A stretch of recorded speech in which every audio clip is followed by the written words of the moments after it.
গণমাধ্যমের স্বাধীনতার নামে কেউ যদি এর অপব্যবহার করে সেটা রোধ করতে যেমন আইন প্রয়োজন, ঠিক একইভাবে কোনো আইনের যাতে অপপ্রয়োগ না হয় সেদিকেও নজর রাখতে হবে বলে মন্তব্য করেছেন তথ্য প্রতিমন্ত্রী মোহাম্মদ আলী আরাফাত।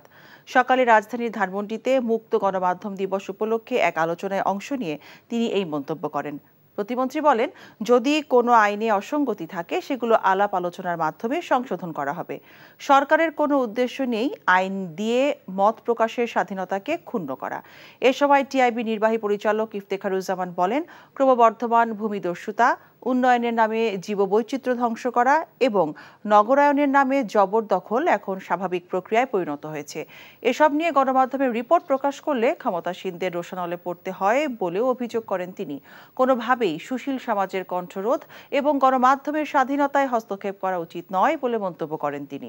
আইনটাকে আমি নিয়ে আসি, কোন কোন ধারাগুলো নিয়ে আপনাদের ইস্যু আছে এটা ফ্ল্যাগ করেন, আমরা এটা একটু দেখি, তারপর আমরা এটা আলাপ করব। আমার কথা হলো যে আপনাদের যেখানে ভুল মিসআন্ডারস্ট্যান্ডিং আছে এটা ক্ল্যারিফাই করব, যেখানে আপনাদের যুক্তি সঠিক আছে সেটা আমরা পরিবর্তন করে নেওয়ার চেষ্টা করব।